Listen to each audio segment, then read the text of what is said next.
अच्छा net profit before tax है, मतलब टैक्स अभी तक माइनस नहीं हुआ है और टैक्स अभी तक माइनस नहीं हुआ है तो क्या होगा बेटा, टैक्स को ऐड बैक करने की ज़रूरत नहीं है। ठीक है, क्या हो गया, टैली तो हो ही जाएगा, खाली कौन से हेड में डालना है वो देखना है। ओके अच्छा आ जाओ, net profit before tax NPBT, मतलब no need to do not reverse appropriation, appropriation में तुम्हारा डिविडेंड वगैरह आ जाएगा एंड टैक्स, दोनों को रिवर्स करने की ज़रूरत नहीं है। डिविडेंड पे किया है बेटा, ऊपर रिवर्स नहीं होगा। सी पेमेंट का एंट्री होता है dividend to cash bank, dividend PNL में जाता है लेकिन इस वक्त अपने पीएनएल में गया नहीं है, तो खाली कैश बैंक का करेक्ट एक्टिविटी देना है। पे किया है तो माइनस फाइनेंसिंग एक्टिविटी। ठीक है, इनकम टैक्स पेड बेटा बिफोर टैक्स है और ये खाली पेड है, तो प्रोविजन बेटा एक सेकेंड यहाँ पे देखो, अगर मैं बोलूं नेट प्रॉफिट बिफोर टैक्स है, इसमें से हम लोग जो टैक्स माइनस करते हैं बेटा, टैक्स पेड माइनस करते हैं, टैक्स प्रोविजन माइनस करते हैं, टैक्स प्रोविजन, तब जाके नेट पैट आता है, बरोबर, एनपीएटी आता है। अभी तुझे प्रोविजन नहीं दिया, तुझे पेड दिया है, तो पेड तो नॉर्मली माइनस होता ही है, वो तो लास्ट ईयर का है, वो तो करना है, प्रोविजन को ऐड बैक नहीं करना है। ओके ऑनलाइन, बरोबर बेटा, yes. Book value of asset sold 444 और loss on sale of asset 96, तो बेटा सबसे पहले तो लॉस को ऐड बैक कर देना है ऑपरेटिंग में, और बोल तो बेटा सेलिंग प्राइस कितना आया, 348 का सेलिंग प्राइस तुम लोग ऐड करोगे इन्वेस्टिंग एक्टिविटी में। क्लियर, ये दोनों का इफेक्ट आ गया। अच्छा इसके बाद नेक्स्ट तुझे दिए depreciation debited to PNL, debit हो चुका है डेप्रिसिएशन, तो तू ऐड बैक कर देगा ऑपरेटिंग एक्टिविटी में। इधर तक सबको समझ में आ गया। अभी मेरे ख्याल से इसमें है ना, इसको स्टार मार्क कर दो बेटा, जिसने भी नहीं किया। चलो पॉइंट नंबर 6 ऊपर लिख दो, नया पॉइंट किधर, capital grant received amortise to PNL account, बेटा रिसीव करके कहाँ डाल दिया है, पीएनएल में डाल दिया है। अगर खाली कैपिटल ग्रांट रिसीव्ड बोला होता तो मैं इन्वेस्टिंग में डालती, पर बिकॉज इन्होंने बोला है अमोर्टाइज टू पीएनएल, मतलब पीएनएल में डाल दिया है, तो कहने से इसको ऑपरेटिंग एक्टिविटी में दिखाना पड़ेगा। और रिसीव का मतलब पैसा बढ़ा होगा, तो हमें रिवर्स करने तो क्या कर देंगे, माइनस। इसको अच्छे से लिख दो बेटा, इसी में डाउट था ना, बाकी सब क्लियर है। एक बार डिस्कस कर लेती हूँ मैं फिर भी, ओके ऑनलाइन। चलो बेटा, book value of investment sold और profit on sale of investment, profit को पहले ऑपरेटिंग से माइनस किया, book value plus profit will give me selling price of 66,876, ये जाएगा इन्वेस्टिंग एक्टिविटी में ऐड हो जाएगा, correct activity. Interest income from investment credited to PNL, PNL में इनकम गया था प्लस हुआ रहेगा, हम लोग क्या करेंगे, माइनस ऑपरेटिंग एक्टिविटीज। पर बेटा स्पेसिफिकली बोला है पीएनएल में इनकम गया है, पर इसका मतलब इसका सेकेंड इफेक्ट एक और आएगा, क्योंकि इंटरेस्ट इनकम के दो इफेक्ट होते हैं, कैश बैंक में भी आएगा, तो ऐड कर दो इन्वेस्टिंग एक्टिविटी में, दोनों इफेक्ट आएगा बेटा।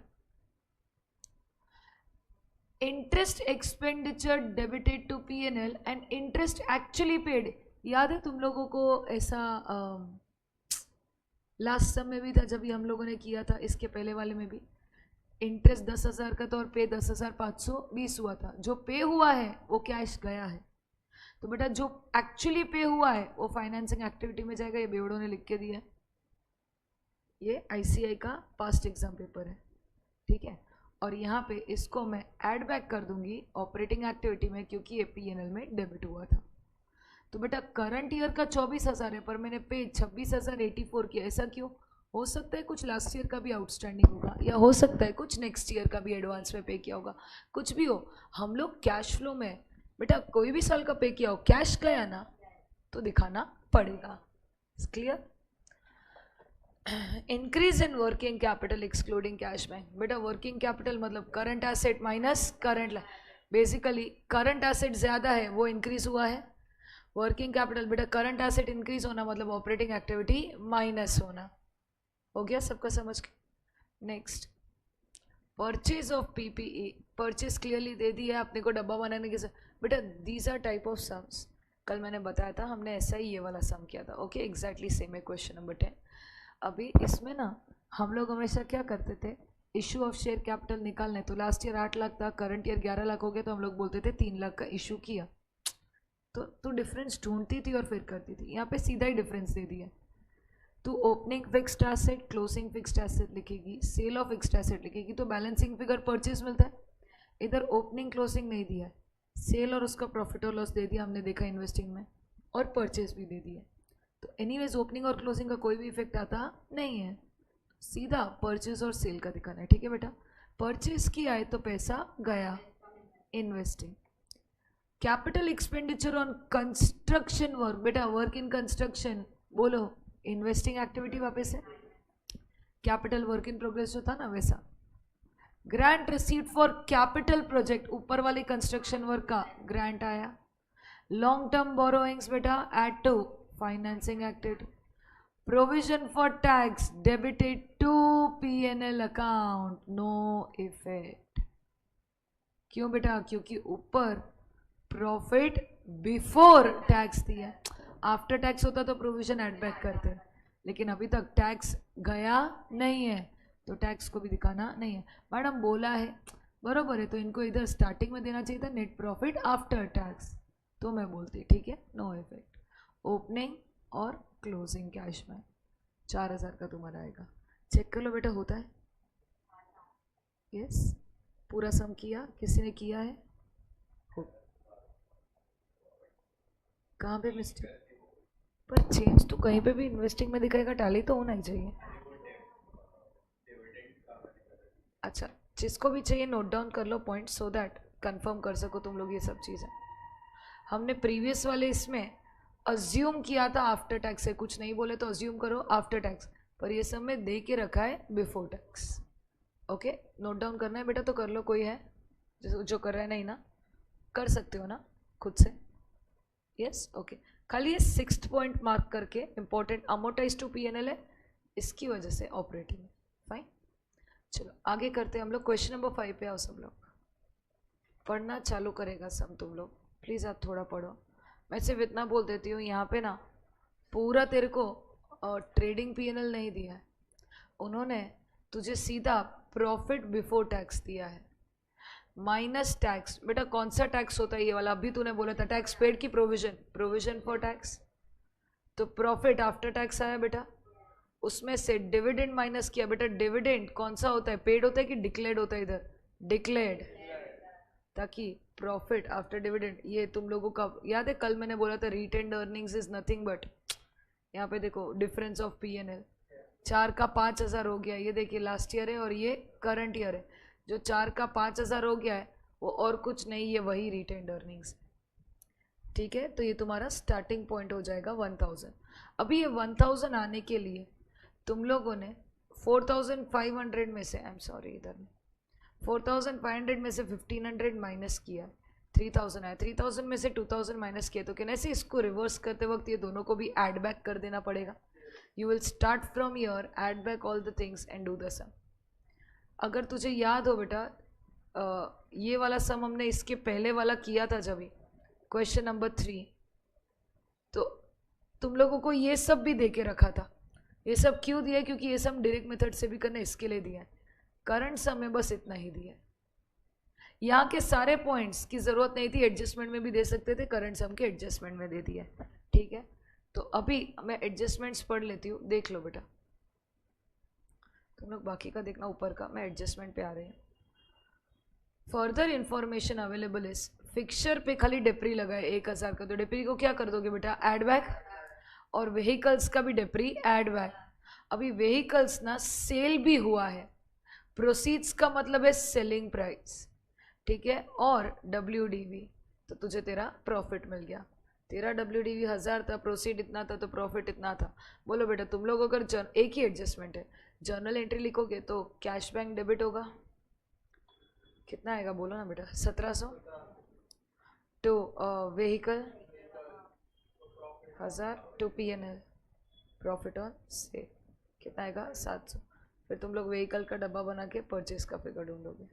वैसे ही तुम्हें फिक्चर्स का भी डब्बा बनाना पड़ेगा, क्योंकि देखो ऊपर देखो बेटा, यहाँ पे PPE में व्हीकल तो ठीक है, फिक्चर्स 11 का 17 हो गया बेटा। 11 में से 1000 पहले तो डिप्री माइनस होगा तो 10 बचेगा, 10 के बदले 17 दिख रहा है, मतलब 7000 का परचेज किया रहेगा। वो 2 डब्बे बनाने इसके, कितने वर्किंग नोट हो गए? 2, और 2 होंगे टैक्स का और डिविडेंड का। सिंपल सा मैं ट्राई करेगा बेटा? यस, ट्राई योरसेल्फ नहीं है, but I just want to make sure सारे हो जाए, वरना ना अपना डिस्कशन रह जाता है ना, तो रह ही जाता है। Let us just complete it, please try करो यार। 2 ऑनलाइन क्लियर है ना बेटा? क्लियर है ना? डाउट है तो 11th हमने डिस्कस कर लिया ना। अभी 2 ट्राई योरसेल्फ है जो तुम्हें करने हैं, 9th और 13th। जो भी ले रही हूँ सब जा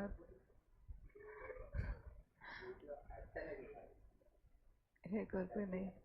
पिया भी पक्का बैंड बजेगी मेरी। मैंने जितना भी खाया है ना,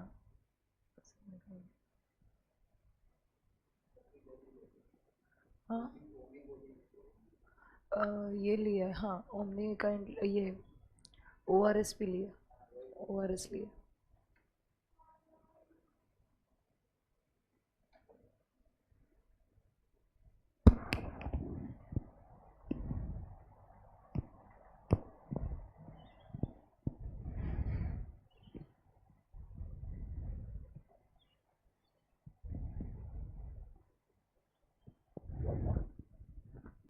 ऑनलाइन किया बेटा? कर बताओ, डिस्कस करो, बाकी है?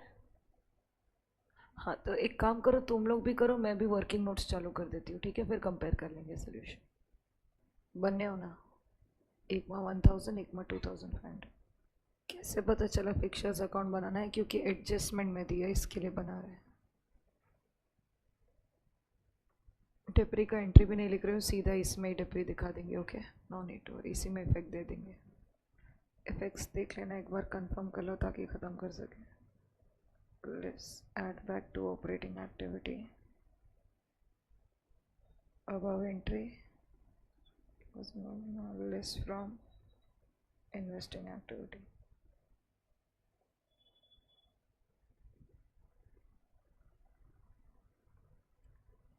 नहीं, आई होप देख लिया प्रियल बेटा, मैच था ये बेटा। आपको PNL वाला दे के रखा है प्रोविजन, तो आपको पेड वाला बैलेंस मिल जाएगा।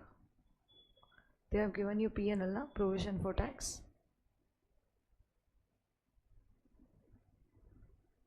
Tax is 1500। Opening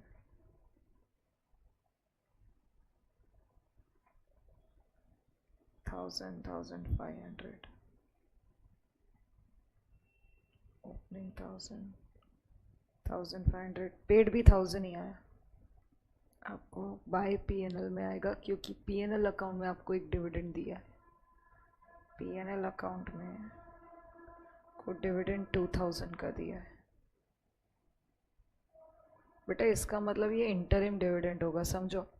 last year का भी पे हो रहा है, करंट ईयर का भी पे हो रहा है, और कैरी फॉरवर्ड कुछ भी नहीं हुआ है। करंट ईयर का करंट ईयर में पे हो जाता है, उसको क्या कहते हैं? इंटरिम। ये भी पे हो गया, ये भी पे हो गया, समझ में आया?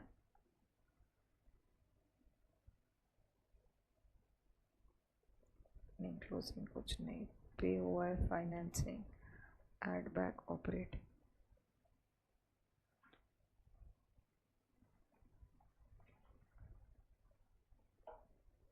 क्या अटका है बेटा? अटका है बच्चा? आर्यन ठीक है, हो रहा है। सूफिया कहीं कहाँ अटका बेटा? क्या देख रहा है मुझे बता, हेल्प चाहिए तो। हेल्प चाहिए? आऊँ उधर? એને રિયલાઇઝ કરાવું, એના સાથે વાત કરું છું. तेरे को बोल रही हूँ हेल्प चाहिए, आओ उधर. पक्का हो रहा है? कहाँ अटका है बोल बेटा. कर. अटकेगा तो बता. ऑनलाइन चेक किया बेटा? सेम है सबका. इफेक्ट देते हैं. I am starting with difference in P N L. यहाँ पे खाली डिविडेंड पेड आएगा अभी तक एडजस्टमेंट्स का. यहाँ पे 3 चीज़ आएंगी, 2 परचेज 1 से, और यहाँ पे ये सब आएगा. एडजस्टमेंट्स ख़त्म हो गए, पोस्टिंग करना है.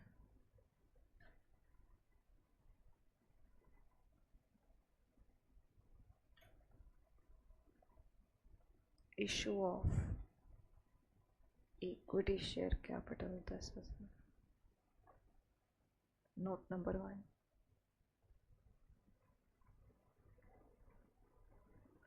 50 का 60 हो गया ना, 10,000 का इशू. तो ये लिया. ये तो अपना स्टार्टिंग पॉइंट 1000 लिया था मैंने. अदर करंट लायबिलिटीज हो गया.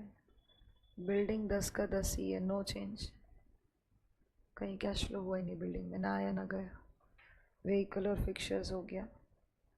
ये टोटल है, ठीक है, कुछ नहीं होगा इसका. ये तो लास्ट में ले लिया, एंड है अपना, स्टार्ट था. ये सारा हो गया. नोट्स हो गए. तो इधर note number 5, note number 4, note number 3, note number 2, note number 1. तो भी जो छूट गया है उसको देखना है. ट्रेड पेबल करंट लायबिलिटी बढ़ गया 1500 से. Increase in current liability 1500.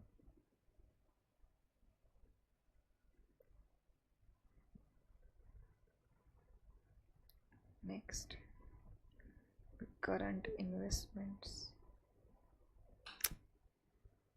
अरे बेटा आई एम सॉरी. हाँ इंक्रीज हुआ है. Other current liabilities note number 3 dividend payable था, वर्किंग नोट बनाया इसका. अरे मेरा एक मिस्टेक हो गया, ध्यान नहीं था, मैंने पढ़ा नहीं. करंट इन्वेस्टमेंट को अज्यूम करो कैश एंड कैश इक्विवेलेंट का हिस्सा है ये. तो ओपनिंग कैश तुम्हारा 9,500 हो जाएगा. बेटा यहाँ पे चेंजेस कर लो ना. ओपनिंग कैश इधर लिखती हूँ 8,500 प्लस 1,000. वो एएस वाला पार्ट है ना, हमने अभी तक एएस वाला पार्ट स्टार्ट नहीं किया. और करंट इन्वेस्टमेंट इधर 4 और 2 6. 4 प्लस 2 6. रियली सॉरी, देखा नहीं था मैंने ये सब. मैं नॉर्मली करती नहीं हूँ, अभी किया. तो बेटा हाँ, तो इधर कितना आएगा? नेगेटिव 3,500. देवारी इनको बता देना ये वाला पार्ट. ठीक है, अभी इधर तक किया.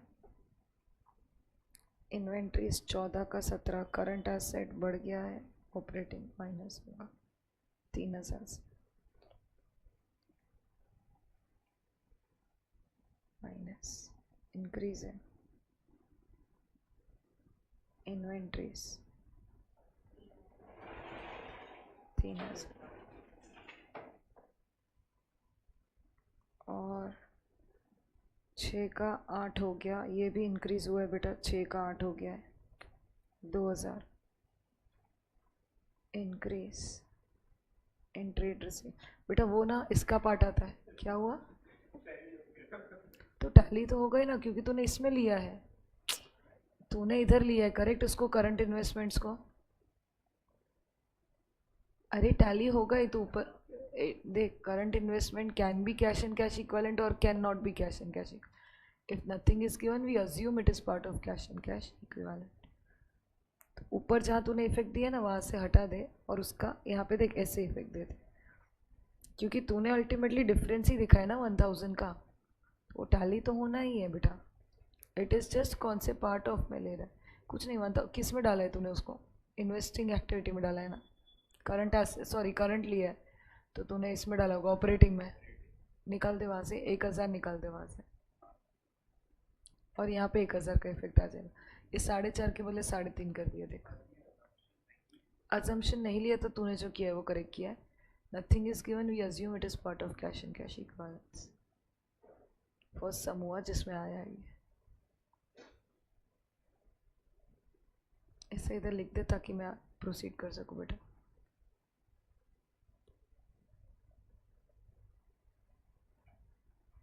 ठीक है, इट्स 9,500 and 6,000। अच्छा यहाँ पे लास्ट आएगा increase in trade receivable, it was 2,000।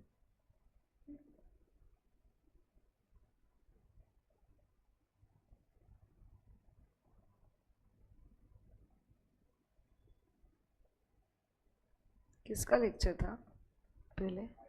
Identity क्या?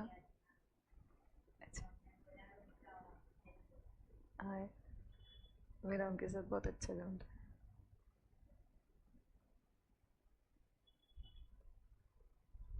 स्वीट है। 4 5 6 7 8 8,000 9,500 9,500 में से 5 गया तो 4,500 4,000 3,800 आता है।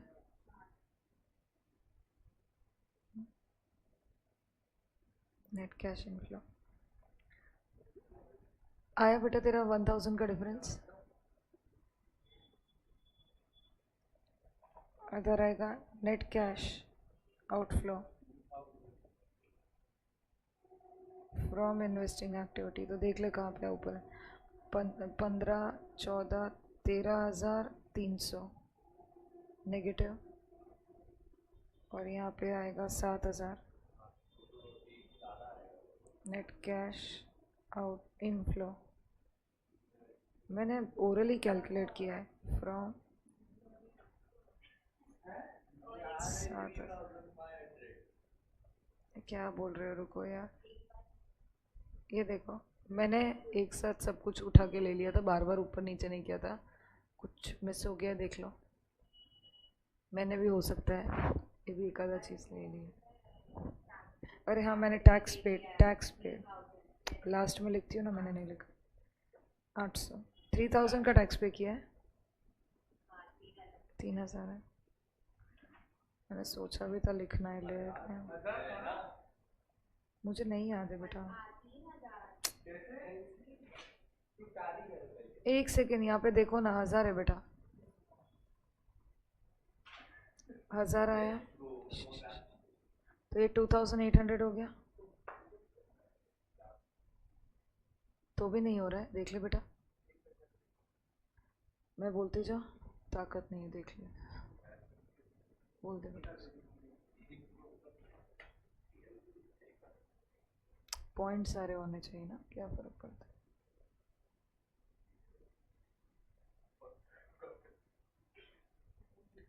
बेटा हुआ मैच, टैक्स पेड बाकी था। हाँ अरे वो नीचे लिखती हूँ फिर अब करना पड़ता है, ताकत नहीं तो मैंने नहीं लिखा था।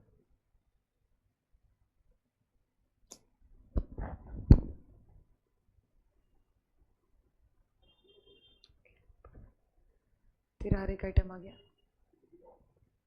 શું છોટું બેટા? પ્લસ માઇનસના સાઇનમાં જોઈ લે।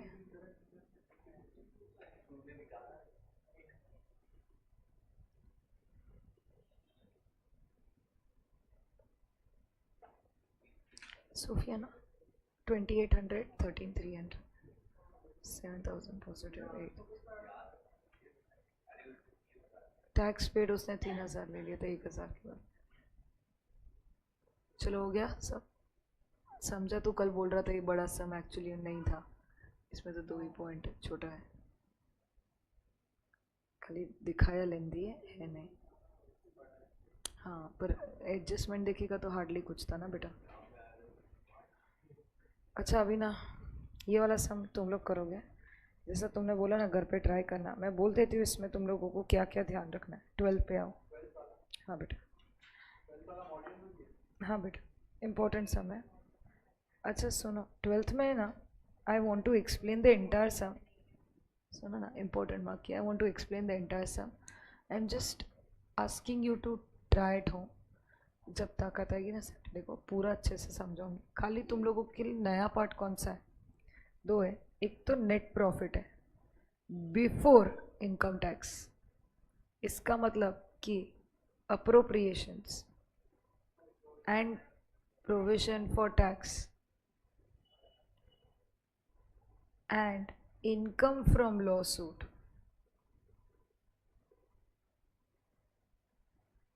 will not be reversed. Will not be reversed. इतना समझ में आता है. पर उन्होंने लिखा है but after taking into account the following items. ये सब लेने के बाद अपना नेट प्रॉफिट 30 लाख आता. तेरा स्टार्टिंग पॉइंट आ जाएगा NPBT, net profit before tax, and lawsuit, income from lawsuit लिख देना. ठीक है, वो 30 लाख. अभी मुझे बोलो डिप्रिसिएशन को क्या करोगे बेटा? ऐड बैक बोलते जाना. Discount on issue of debentures बेटा अभी खाली राइट ऑफ किया है. अभी राइट ऑफ किया मतलब ऐड बैक तो करना है, पर क्या इसको फाइनेंसिंग में डालेगा? नहीं. आज कोई कैश आउटफ्लो नहीं हो रहा है. Discount on issue of debenture अगर पहला सम तुम लोग देखोगे तो बैलेंस शीट में ऑलरेडी होता है, वहाँ से खाली निकाल के थोड़ा थोड़ा हम लोग पीएनएल में डालते जाते हैं. एक इफेक्ट बैलेंस शीट में कम हुआ, एक इफेक्ट पीएनएल में आया, कैश बैंक में आया नहीं है. तो खाली पीएनएल का इफेक्ट आएगा जो यहाँ पे दिखा दिया. ठीक है. उसके बाद इंटरेस्ट ऑन डिबेंचर है और पेड भी है. तो बेटा ये सब ऑपरेटिंग में तो ऐड होगा ही, और ये फाइनेंसिंग में माइनस होगा. ठीक है, क्योंकि बेटा debenture interest is paid is debenture interest to cash bank. Book value of investment sold is 4,50,000 and sale of investment is at 4,80,000. तो तुम लोग एक तो ऐड करोगे इन्वेस्टिंग एक्टिविटी में 4,80,000, और जो प्रॉफिट हुआ है 30,000 का वो प्लस हुआ रहेगा पीएनएल में, तो उसको रिवर्स करोगे ऑपरेटिंग में खाली 30,000. अभी सब अमाउंट्स वगैरह सब कुछ लिख के दे दूंगी, उससे अच्छा तो मैं सम ही लिख लो. थोड़ा बहुत अमाउंट्स में तुम लोग ध्यान दोगे और ट्राई करोगे. ठीक है. And interest received on investment is 90,000. बेटा इंटरेस्ट रिसीव भी हुआ है और इन्वेस्टमेंट, हाँ, ऑपरेटिंग में जो प्लस हुआ रहेगा वो माइनस करेंगे, और एक्चुअल प्लेस पे कहाँ डालेंगे बेटा? इन्वेस्टिंग में ऐड करेंगे, क्योंकि पैसा आया है, रिसीव्ड है. बेटा दोनों को समझा ऑनलाइन? ओके, ये वाला सिंपल पार्ट था. इम्पोर्टेंट पार्ट ये सम का ये है जो मुझे तुम लोगों को आज नहीं समझाना है. तो तुम लोग ना लिखोगे भी ना तो टोटल नहीं लोगे. कैलसी पे करके देख लेना, टोटल डिफरेंस 1,35,000 का आएगा. It is because of this adjustment. This is extraordinary item which I don't want to get into right now, because उसके ऊपर का थोड़ा डिटेल समझाना है जो एएस के पार्ट में भी काम आएगा. Okay, so let me just gain some energy to do that. बाकी तुम लोग इनकम टैक्स पेड है बेटा, ये सम अभी हम लोगों ने होमवर्क वाला सम किया ना, सीधे अमाउंट ही दे दी है. अच्छा, प्रोविजन फॉर टैक्स रिवर्स नहीं करना है, पर पेड तो माइनस करना है, तो इसको तुम्हें माइनस करना पड़ेगा. और ये सब तुम लोग आगे का देख सकते हो. इंपॉर्टेंट पार्ट मैंने हाईलाइट करके दे दिया तुम लोगों को. ठीक है, you are going to try this sum. बाकी का ये आज का होमवर्क दे रही हूँ तुम्हें, तो ट्राई योरसेल्फ के बोले. ओके, अभी तुम्हारा ये उसी से रिलेटेड है. कॉपी पेस्ट सम है with less number of adjustments. Net profit before taking amount investment and lawsuit. Exactly same समय पर छोटा वर्जन है. इसके लिए इसको हम लोगों ने होमवर्क में डाले. 14 किया था. अभी ना डायरेक्ट मेथड सिखाना है. डायरेक्ट मेथड में इन्वेस्टिंग और फाइनेंसिंग सेम ही होता है. There is no change at all. फ़र्क खाली ऑपरेटिंग में है. ऑपरेटिंग का तुम लोगों को फॉर्मेट याद है तो थोड़ा याद कराओ तो बोलो तो बेटा. ऑपरेटिंग एक्टिविटी, हाँ, एक सेकेंड लिखती जाती हूँ. Cash sales, add collection, 6 points आते बेटा. फ्रॉम डेटर्स, एक मिनट बेटा लिखती हूँ, या फिर customer, minus cash purchase, minus payment to creditors और सप्लायर्स. बेटा एग्जैक्टली ये दोनों तो मैचिंग ही करेंगे. Cash purchase, cash sales, debtors, creditors. Debtor से पैसा आता है, क्रेडिटर्स को पैसा जाता है, माइनस हो गया. And minus operating expenses paid. ये सब ऊपर नीचे कर दिया. और लास्ट में टैक्स पेड. प्रोविजन की बात ही नहीं करी जो पीएनएल में जाता है, जो अलग से ही आइटम है जाता ही नहीं है, लास्ट ईयर का टैक्स अक्सर पे किया, कभी पीएनएल में नहीं दिखता टैक्सेस पे, प्रोविजन दिखता है, तो दोनों जगह ये कॉमन पॉइंट है। अभी प्रॉब्लम किधर है पता है, आपको ना टोटल सेल्स दिया जाता है और टोटल परचेज दिया जाता है, तो आपको कैश निकालना है सेल्स और क्रेडिट सेल्स निकालना है। तो ना इसके लिए तुम्हें कौन सा अकाउंट बनाना पड़ेगा बेटा, डेटर्स। ओके, डेटर्स में टू बैलेंस ब्रॉट डाउन आता है, बोलते जो बेटा क्या क्या पॉसिबली आ सकता है, बाय बैलेंस कैरीड डाउन, ये तुम लोगों ने सिंगल एंट्री में बचपन में की है। ये तरफ डेटर्स बढ़ता है because of credit sales, sales का एक इफेक्ट पीएनएल ट्रेडिंग में क्रेडिट है तो डेटर्स में डेबिट है, सेकेंड इफेक्ट। ठीक है, यहाँ पे अच्छा मुझे 100 रुपया लेना था और मैंने ड्यूरिंग द ईयर 1000 का सेल किया, मुझे मतलब टोटल 1100 लेना है। मैं बोलती हूँ उसमें से आज भी 200 रुपया लेना बाकी है, आम आदमी को लगेगा ठीक है 900 आ गया, हाँ, पर कैश बैंक आएगा इधर, इसको हम लोग क्या बोलेंगे बेटा, कलेक्शन। Yes, cash bank. अभी इसमें बैड डेट्स आ सकता है, यानी कि जो पैसा देगा नहीं, और क्या आ सकता है बेटा, सेल्स रिटर्न आ सकता है, और क्या आ सकता है, डिस्काउंट आ सकता है, डिस्काउंट अलाउड टू डेटर्स, उतना पैसा वो लोग नहीं देंगे, बरोबर है। और क्या आ सकता है बेटा, जो हमने बिल्स में कन्वर्ट कर दिया है, डेटर्स से क्या बनता है, बिल्स रिसीवेबल बंद, तो बिल्स बन गया, फिर उधर कलेक्शन होगा। तो ये सब करने के बाद 200 बचा। एग्जाम्पल इधर कुछ नहीं है, मैंने 20 रुपये का डिस्काउंट अलाउ किया था, 50 का सेल्स रिटर्न है और 30 का बैड डेट्स है, तो बेटा ये सब 100 हो गया और ये 200 है, यहाँ पे 1100 है, दैट मीन्स 800 रुपये का कलेक्शन हुआ है, and this collection you will show over here. Easy, ये करना है देखो। सेकेंड, कैश परचेज दिया होगा, पेमेंट टू क्रेडिटर्स, कहने से क्रेडिटर्स का अकाउंट एग्जैक्टली ऑपोजिट बनेगा, तो क्रेडिटर्स मुझे थोड़ा हेल्प करो, क्रेडिटर्स लायबिलिटी एग्जैक्टली बेटा बाय बैलेंस डाउन और टू बैलेंस कैरी डाउन, ये ओपनिंग आएगा और यहाँ पे क्लोजिंग आएगा। बाय क्रेडिट परचेज, दो तरह के परचेज होते हैं, कैश है तो ऊपर चला जाएगा, क्रेडिट है तो इधर आएगा। अब मुझे क्रेडिटर्स को पे करना है, मुझे उनको लेट अस से 1.5 लाख रुपए पे करना बाकी था, ड्यूरिंग द ईयर 20 लाख का और परचेज किया, मतलब मुझे उनको टोटल 21,50,000 पे करना है। ईयर एंड पे बोलती हूँ आज भी 2 लाख पे करना बाकी है, अगर कुछ नहीं बोला है इसका मतलब बैलेंस मैंने कैश बैंक में पे कर दिया है, बट यहाँ पे वहाँ सेल्स रिटर्न आया तो यहाँ पे परचेज, वहाँ डिस्काउंट अलाउड आया तो यहाँ पे डिस्काउंट रिसीव, वहाँ से बिल्स रिसीवेबल बना तो यहाँ पे बिल्स पेएबल। हम लोग बैड डेट्स होंगे तो हम लोग बैड डेट्स नहीं लिखेंगे, हम लोग डेफिशिएंसी लिखेंगे, लेकिन वो तुम लोगों को आने से रहा। तो इतने पॉसिबल आइटम्स आ सकते हैं, ये सब कुछ नहीं है तो तेरा बैलेंसिंग फिगर 21,50,000 में से 2 लाख आज भी बाकी है तो 19,50,000 का पेमेंट हो गया, और वो वाला तुम लोगों का ऊपर पेमेंट टू क्रेडिटर्स जाएगा, बट उसके पहले ना ये अमाउंट अवेलेबल नहीं होगा, तो इसका मतलब तेरे पास दो अमाउंट मिसिंग है। मुझे ये तो चाहिए ही चाहिए, क्या चाहिए बेटा, 19,50,000 ही मिसिंग फिगर है मेरा मेनली। ये 20 लाख कहाँ से लाओगे, तो बेटा आपको COGS दिया होगा, COGS होता है opening stock plus purchases, yes, minus closing stock, purchases के अंदर सब consumed, okay. COGS will be given to you, obviously तुमने देखा है ओपनिंग और क्लोजिंग दिया रहता है इन्वेंट्रीज, तो परचेज आ जाएगा माइनस गिवन, देयरफॉर तुम्हें तुम्हारा टोटल परचेज मिलेगा, और अगर कुछ नहीं बोला है तो we will assume it is credit. कब अज्यूम करने का क्रेडिट है और कब अज्यूम करने का कि कैश है, सिंपल, सब में डेटर्स है और ऊपर नीचे हुआ है तो entire sales is credit sales assume करो, सब में क्रेडिटर्स है और क्रेडिटर्स का अमाउंट ओपनिंग क्लोजिंग डिफरेंट है, entire purchase is credit purchase. अच्छा, सब में डेटर्स या क्रेडिटर्स नहीं है, इसका मतलब उधारी नहीं चल रही है, तो सारा का सारा तुम्हारा कैश सेल्स और कैश परचेज हो, इतना समझा। नेक्स्ट पार्ट, जो तुम्हारा ऑपरेटिंग एक्सपेंसेस पेड है, ऑपरेटिंग एक्सपेंसेस पेड, बेटा बचपन के दिन याद करो, हम लोग ऐसा कुछ PNL बनाते थे. एग्जाम्पल दे रही हूँ. यहाँ पे मैं लिख रही हूँ 2 सैलरी. थोड़ा सा पेड होगा, उसमें ऐड करना पड़ेगा करंट ईयर आउटस्टैंडिंग, माइनस करूँगी लास्ट ईयर आउटस्टैंडिंग, माइनस करूँगी करंट ईयर प्रीपेड, और ऐड बैक करेंगे, बोलते जाओ बेटा, लास्ट ईयर प्रीपेड.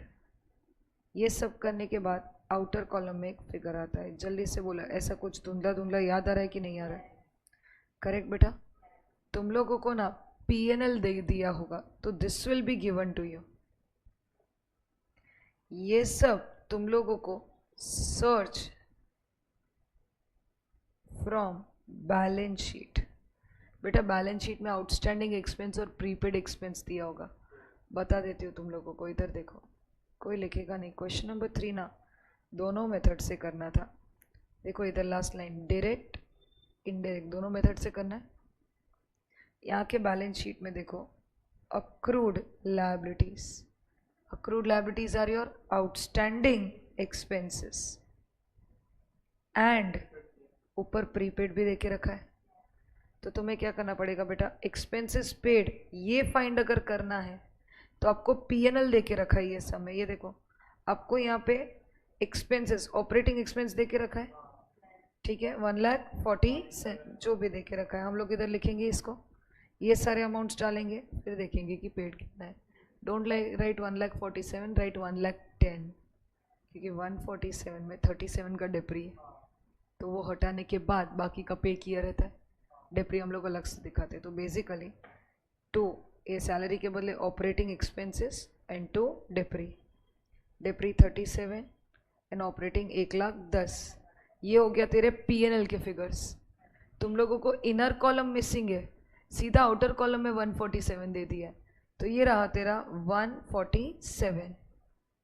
और ये सारे फिगर्स बैलेंस शीट में देके रखे, तो तुझे तेरा पेड अमाउंट मिलेगा, और वो पेड हम लोग जाके अपने ऑपरेटिंग एक्सपेंसेस पेड में डालें.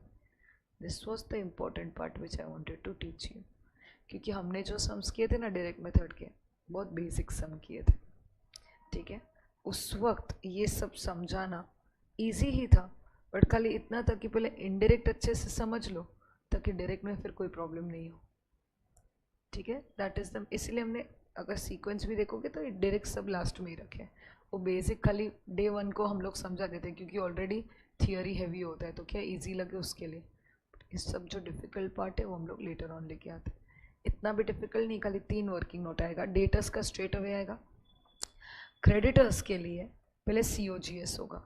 अच्छा, कई बार COGS की ज़रूरत नहीं है, सीधा परचेसेस दे के रखा है, तो COGS क्यों निकाल रहा है बेटा? तो COGS क्यों निकाल रहा है? To find out purchase. Correct, वो इधर लिखेंगे, उससे हम लोगों को ये मिलेगा. पर अगर सीधा ही गिवन है तो no need to prepare that ऊपर वाला COGS वाला डब्बा. ठीक है, 1-2 सम में गिवन है, 1-2 में गिवन नहीं है, 4 सम जो उसमें. फिर ऑपरेटिंग एक्सपेंसेस पेड में मैं ऐसे ही वर्किंग नोट बनाऊंगी. ऑब्वियसली खाली T फॉर्मेट नहीं करूंगी, मैं लिख लूंगी operating calculation of operating expenses paid. हाँ, स्टेटमेंट आउटर कॉलम और इनर कॉलम के बदले स्ट्रेट लाइन में लिख लेंगे हम पूरा. ठीक है, यहाँ पे लिख लेंगे एज पर PNL, इधर जो भी अमाउंट आएगा वैसा.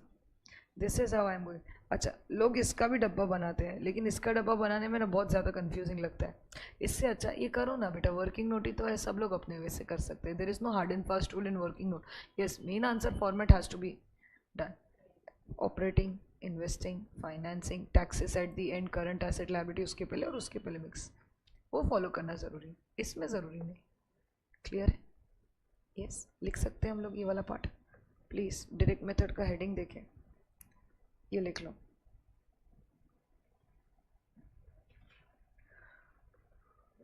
बेटा बैड डेट्स, हाँ राइट.